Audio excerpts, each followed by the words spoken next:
আপনাদের সবাইকে স্বাগত জানাচ্ছি এটিএন নিউজের বিনোদনমূলক অনুষ্ঠান বক্স অফিসে।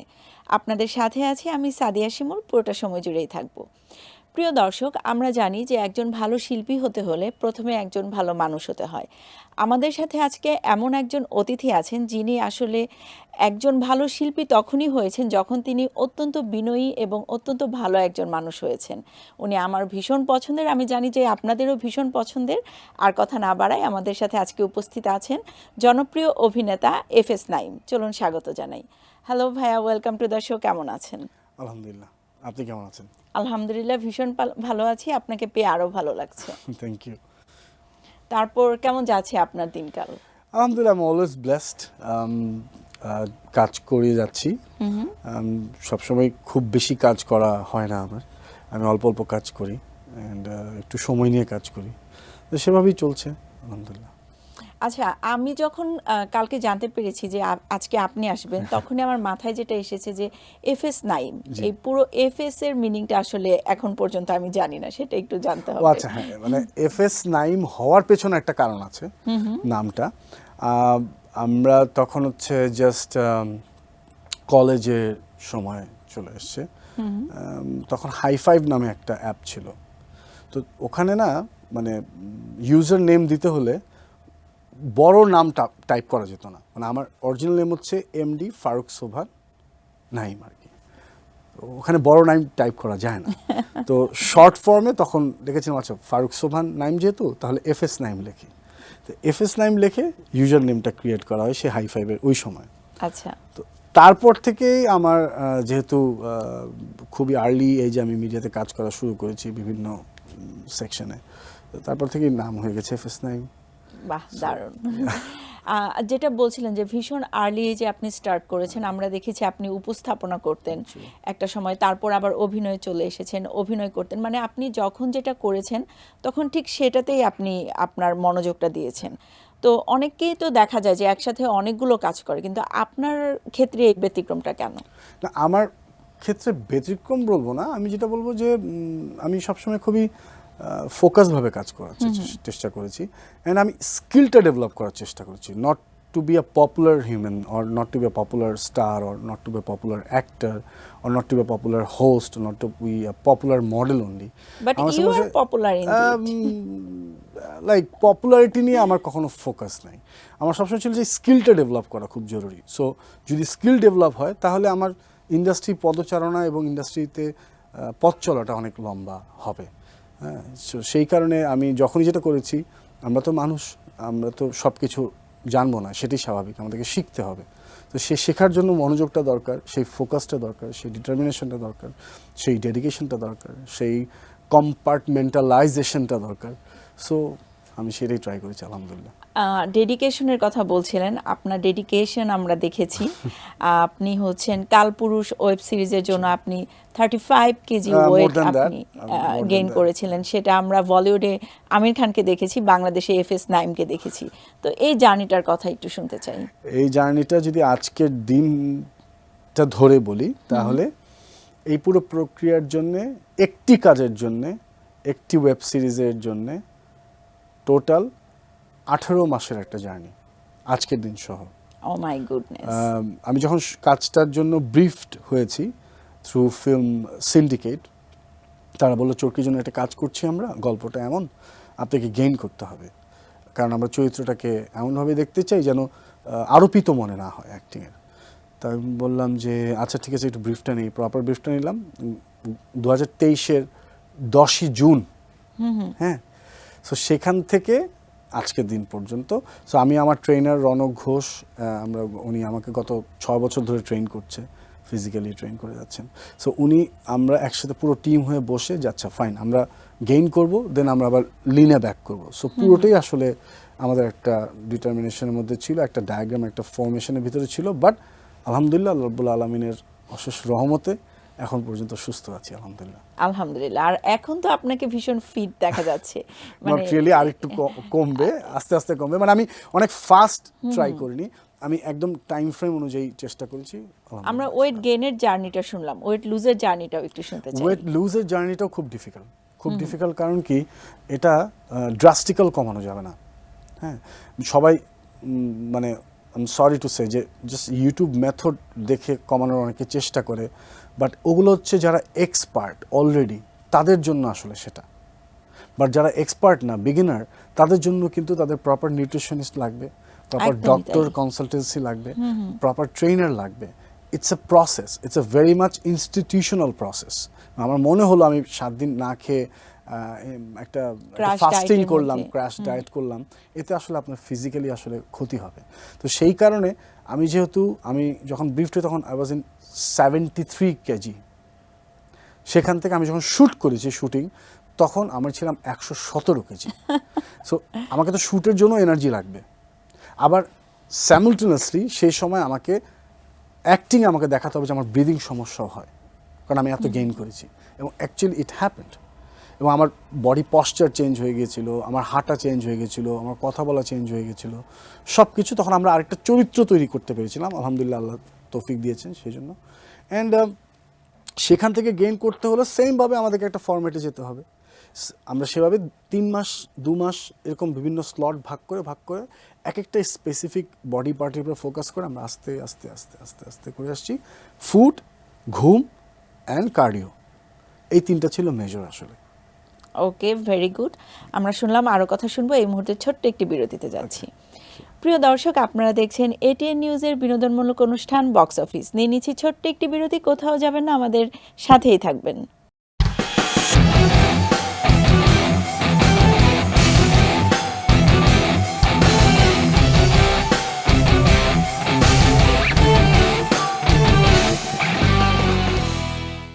ফিরে এলাম বিরতির পর। আপনারা দেখছেন এটিএন নিউজের বিনোদনমূলক অনুষ্ঠান বক্স অফিস।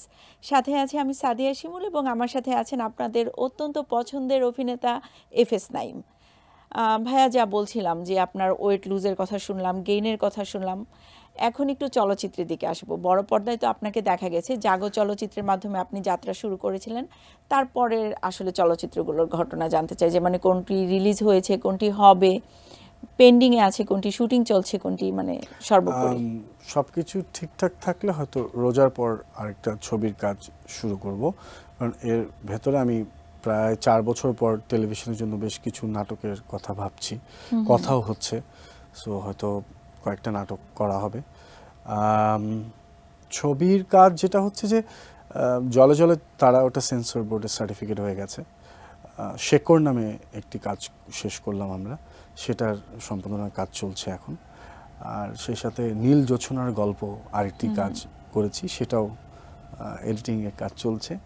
আর সামনে আরও কয়েকটা ছবি। মানে আমরা জানি যে নাইম ভাইয়া সবসময় বেছে বেছে কাজ করে, নামগুলো কি বেছে বেছে পিক করা হয়? না, না, এত না, না, সুন্দর সুন্দর নাম। মানে আমার কাছে মানে বেছে বেছে থেকেও অনেক বেশি বড় বিষয় কি যে আমি আসলে ইন্ডাস্ট্রিতে সার্ভ করতে চাই। আমি আমার এই ইন্ডাস্ট্রি আমাকে এডুকেট করেছে, এই ইন্ডাস্ট্রি আমাকে ভালোবেসেছে, এই ইন্ডাস্ট্রি আমাকে সম্মান, অর্থ, সব কিছু ইন্ডাস্ট্রি দিয়েছে। সো আমি এমনভাবেই সার্ভটা করতে চাই যাতে করে ইন্ডাস্ট্রির কোনো না কোনো একটা স্টেপের কোনো ডেভেলপমেন্ট হয়। ফর এক্সাম্পল, যে এই যে আমরা একটা কারাগার কাজ করার সুযোগ আমাকে আল্লাহ রাব্বুল আলামিন দিয়েছে, সেই কারাগার ওয়েব সিরিজের পরে কিন্তু অনেক সুন্দর সুন্দর কাজ আবার অন্যভাবে শুরু হয়েছে বিভিন্ন প্ল্যাটফর্মে। দেন মিশন হানডাউনে একটা অন্যরকম গল্পে কাজ করা হয়েছে, ওভার ট্রাম্পে অন্যরকম গল্প কাজ করা হয়েছে। তারপর দেন কালপুরুষ, এটা তো আলহামদুলিল্লাহ লাইক ইটস ব্লেসড যে এরকম একটা ওয়েব সিরিজ চরকিতে করা হয়েছে ফিল্ম সিন্ডিকেটের সাথে, সাজার রহমানের সাথে।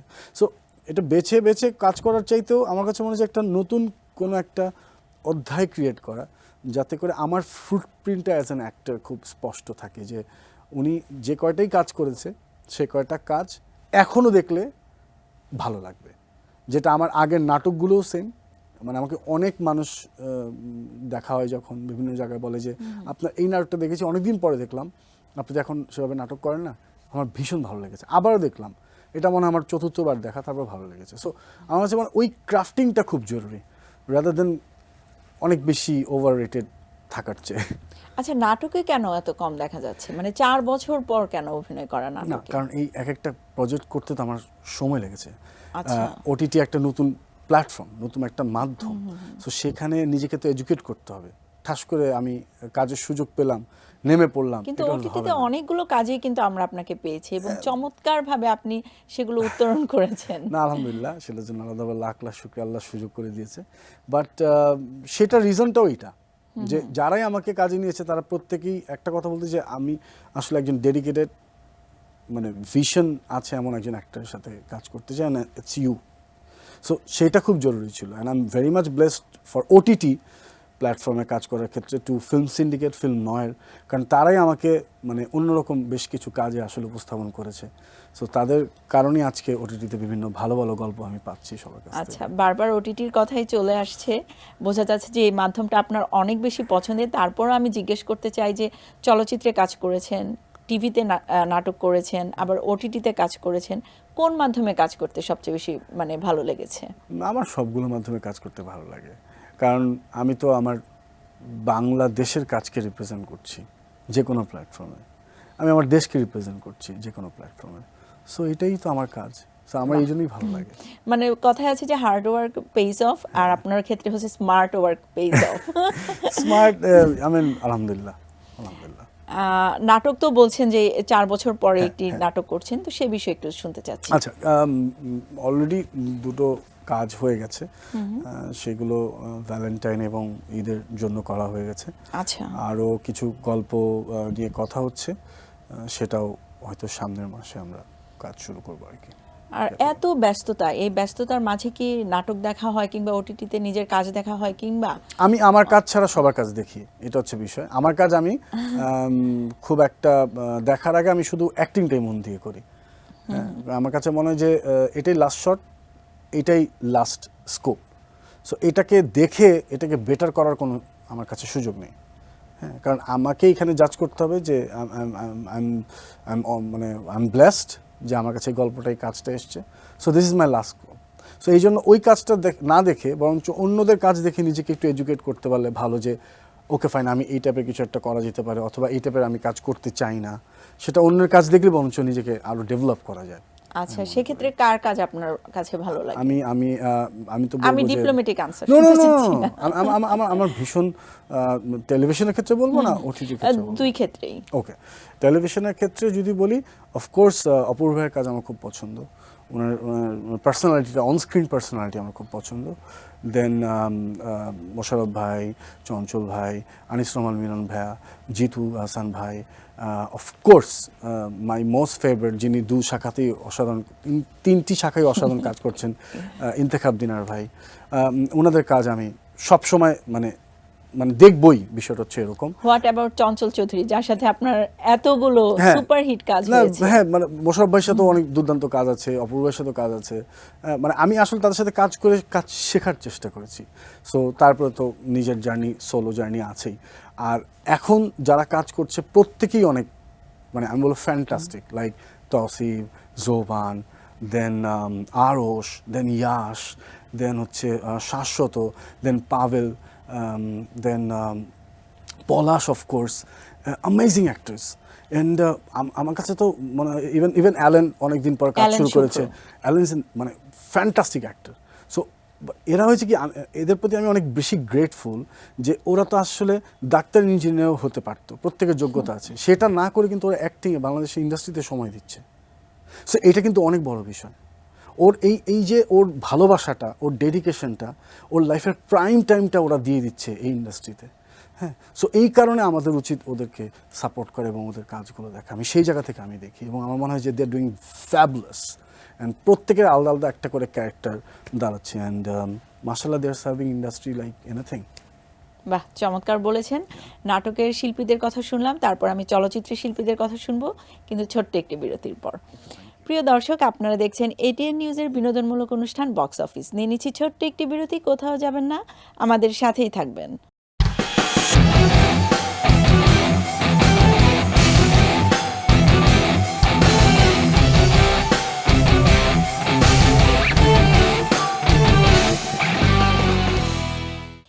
ফিরে এলাম বিরতির পর। আপনারা দেখছেন এটিএন নিউজের বিনোদনমূলক অনুষ্ঠান বক্স অফিস। সাথে আছে আমি সাদিয়া শিমুল এবং আমার সাথে আছেন এই প্রজন্মের একজন জনপ্রিয় অভিনেতা এফএস নাঈম। ভাইয়া, যেটা বলছিলাম যে নাটকের অভিনেতাদের কথা শুনেছি, চলচ্চিত্রের ক্ষেত্রে আপনার পছন্দের শিল্পী কে বা কারা? আমার মানে এই মুহূর্তে না, বেশ কিছুদিন আগে থেকে আমি সবসময় বলি যে আমাদের ইন্ডাস্ট্রির মানে মোস্ট গুড লুকিং পার্সন হচ্ছে শাকিব খান, শাকিব ভাইয়া। অফ কোর্স অ্যান্ড তার যেই লুক রিসেন্ট টাইমে প্রত্যেকটা কাজে, উনি তো আমি বলবো যে সকল ইয়াংদেরকে একদম চ্যালেঞ্জ ফিরে দিয়েছে যে মানে মানে so many things to learn from Shakib ভাইয়া, উইচ ইজ এত লম্বা সময় ধরে ইন্ডাস্ট্রি ধরে রাখা, নিজেকে ও জায়গায় ধরে রাখা, অ্যান্ড যখন নতুন ডিরেক্টরের নতুন গল্প এসছে তখন নিজেকে নতুনভাবে উপস্থাপন করা। সো ওনার কাছ থেকে এইগুলো শেখা খুবই জরুরি। Very true. অফকোর্স যেই প্রক্রিয়া উনি শুরু করে দিয়েছে যে বেছে বেছে কাজ করে ডিরেক্টরগুলোর সাথে অন্যভাবে একটা ভালো কম্পোজড অবস্থায় নিজেকে উপস্থাপন করা, সেটার জায়গাতে আমি বলবো যে amazing contribution to the industry. And of course Shakib ভাইয়ের পরে সিয়ামের কথা বলতে আমি বাধ্য, কারণ সিয়াম is good looking first of all. He has a hero thing, X Factor. And mashallah খুব সুন্দর করে কথা বলে সিয়াম আহমেদের, and he has a decent family life. সব কিছু মিলে সিয়াম he's doing very good, mashallah. He's serving the industry like anything. Then none other than Arifin Shubh Sahab. He has a very good physique and I mean Very like good look. voice also. Very good voice as well. He's talented as well. So Yeah. সব কিছু মিলে সবাই, এবং Simon, Bappi যারাই আছে প্রত্যেকেই কিন্তু ইন্ডাস্ট্রিকে serve করছে। হ্যাঁ, একদম। অ্যান্ড প্রত্যেকের জায়গা থেকে প্রত্যেকে নতুন নতুন গল্প দেওয়ার চেষ্টা করছে, এটা কিন্তু সবচেয়ে দুর্দান্ত বিষয়। So this is amazing. মানে আমি বলবো যে কত ধরনের হিরো আছে, কতভাবে হিরো থেকে প্রেজেন্ট করা যাচ্ছে, সো সেটা অনেক বড় একটা বিষয়। সো আমি সবাই কাজই পছন্দ করি, দেখি আমার খুব ভালো লাগে, আমি খুবই মানে ইন্সপায়ার্ড হই দেখে। এই যে আপনি সবার কথা এত বিনয়ের সাথে প্রশংসা করলেন, এত সুন্দর করে বললেন, এটাও কিন্তু একজন অভিনেতার অনেক বড় একটি যোগ্যতা। এটা কিন্তু সবাই পারে না, যে কারণে ইন্ডাস্ট্রিতে আপনার নাম দেওয়া হয়েছে দি জেন্টলম্যান। আলহামদুলিল্লাহ, ব্লেসড যে আপনারা সবাই এটা আমাকে দি মিস্টার জেন্টলম্যান ডাকে। বাট মানে আমার কথা হচ্ছে কমপ্লেক্স কোথায় আসলে? আপনি যদি কারো ব্যাপারে ভালোটা বলেন, সে তো এটা আর্ন করেছে, সে তো এটা অ্যাচিভ করেছে, সো সেখানে কৃপণতার তো কিছু নেই, সেখানে কমপ্লেক্সের কিছু নেই। সেটা ওন আর আমার যেটা যোগ্যতা, আমার যেটা, আমি যদি পরিশ্রম করতে পারি, আমি যদি শিখতে পারি, আল্লাহ রাব্বুল আলামিন আমার জন্য আমার রিজিক রেখে দিয়েছে। সো আমার ভয় পাওয়ার কিছু নেই তো, আল্লাহ রাব্বুল আলামিন তো আমাকে টেক কেয়ার করে। বাহ, তো আমার কাউকেই ভয় পাওয়ার দরকার নেই, একদম। এবং কাউকে নিয়ে আমার কমপ্লেক্স থাকার দরকার নেই। হ্যাঁ, যে উনি এগিয়ে আছে আমি পিছিয়ে আছি, কিংবা আমি এগিয়ে আছি সে আমাকে ধরে ফেলবে, এগুলো স্টুপিড থিং। মানে এগুলো লাইক আমার মনে হয় না। আমার মনে হয় স্কিল ডেভেলপ করাটাই আসল জরুরি, যে ইউ আর স্কিল্ড পারসন, আপনি যে কোনো জায়গায় দাঁড়াবেন, you can show your maturity, you can show your skill, that's more important. একদমই তাই। আপনাকে আমরা অভিনয়ে পেয়েছি, আপনাকে টুকটাক গান করতেও দেখা গেছে, উপস্থাপনা তো এটা দিয়ে শুরু হয়েছিল, এখনো করছেন। কিছুদিন আগে দেখা গেল সিজিএবি অ্যাওয়ার্ড। না, আমরা কিছুদিন আগে যেটা ছিল যে Blender's Choice Daily Star OTT award. Okay, তো উপস্থাপনা করতে কেমন লাগে? এটা তো দুর্দান্ত এক্সপিরিয়েন্স। তবে উপস্থাপনা করার জন্য অনেক আরও বেশি পড়ালেখা করা দরকার, কন্টেম্পোরারি সাবজেক্টগুলো নিয়ে অনেক বেশি পড়ালেখা করা দরকার, because you need to engage your audience through your approach, through your informations. So আপনি যদি কোনো ইনফরমেশন গ্যাপে থাকেন, তাহলে you cannot connect your audience, কারণ ওই সময় কিন্তু ওই মুহূর্তে যিনি চেয়ারে আপনার সামনে বসে আছেন, তার কিন্তু আজকে সকালের নিউজ থেকে শুরু করে গত এক সপ্তাহের সবগুলো জিনিস তার মাথায় আছে। সো আপনি যদি ওখান থেকে কোনো একটা নিউজ কিংবা কোনো একটা সাবজেক্ট নিয়ে পিক করে কথা বলেন, he or she can relate. So you have to educate yourself more for on stage. একদমই তাই, কারণ এই ক্ষেত্রে আমিও বিলং করি তো। ইউ আর ডুইং অ্যামেজিং, মাশাআল্লাহ, you are doing amazing. Thank you so much. আপনাকে পেয়ে ভীষণ ভালো লাগছিল, অনেক চমৎকার আড্ডা দেওয়া হয়েছে। আমরা একেবারেই শেষ পর্যায়ে চলে এসেছি। আপনার কণ্ঠে একটি গান শুনতে শুনতে আমরা বিদায় নিব, কিন্তু তার আগে যদি দর্শকদের উদ্দেশ্যে কিছু বলতে চান। অবশ্যই দর্শক উদ্দেশ্যে মানে যেটা বলতে চাই সেটা হচ্ছে, আসসালামু আলাইকুম, আমি অ্যাক্টর এফএস নাঈম। আপনাদের ভালোবাসায়, আপনাদের দোয়ায়, আল্লাহ রাব্বুল আলামিনের অশেষ রহমতে আমার এই পথ চলা এই ইন্ডাস্ট্রিতে আপনারা ভালোবাসবেন, আপনারা দোয়া করবেন আমার জন্য, আল্লাহ যেন সবসময় আমাকে সুস্থ রাখেন ইনশাআল্লাহ, এবং আমি আমার মতো করে আমার পরিসরে আমার এই পথ চলার জন্য সুস্থভাবে আপনাদেরকে ভালো ভালো কাজ উপস্থাপন করতে পারি, এটুকু হলেই চলবে আলহামদুলিল্লাহ। আপনাকে অনেক ধন্যবাদ আমাদের অনুষ্ঠানে আসার জন্য। আপনার আগামী দিন আরও ভালো যাক, আরও সুন্দর সুন্দর কাজ আমাদেরকে উপহার দিন, সেই প্রত্যাশাই রইল। অনেক বেশি ভালো থাকবেন। গান শুনতে শুনতে তো বিদায় নিবই, কিন্তু তার আগে আমি আমার দর্শকদের কাছ থেকে বিদায় নিয়ে নিচ্ছি। প্রিয় দর্শক, এই ছিল আমাদের আজকের আয়োজন। আশা করি আপনাদের ভীষণ ভালো লেগেছে। আপনাদের ভালো লাগাটাই আমাদের প্রত্যাশা। আগামী দিন দেখা হবে নতুন কোনো অতিথি নিয়ে। সেই পর্যন্ত আপনারা ভালো থাকবেন, সুস্থ থাকবেন, নিরাপদে থাকবেন এবং অবশ্যই এটিএন নিউজের সাথেই থাকবেন। গানে যাব। গান, হ্যাঁ, আচ্ছা, আমরা সকালবেলা শুনছিলাম গানটা, সেটা হচ্ছে আমার জাগো সিনেমার একটি গান ছিল আমার লিপসে, সেটা অর্ণব ভাইয়ের গাওয়া, অর্ণব ভাইয়ের কম্পোজ করা। এটা হচ্ছে পথ চলতে, এটা গানটা, এটা জাগো সিনেমার গান, খিজির আয়াত খানের ডিরেকশনে। পথ চলতে কখনো পিছু থমকে, বারবার শুধু ফিরে চাওয়া, বারবার একই গান গাওয়া, এটাই বোধহয় ভালোবাসা, এটাই বোধহয় প্রেম, এটাই বোধহয় ভালোবাসা, এটাই বোধহয় প্রেম। চমৎকার। Thank you.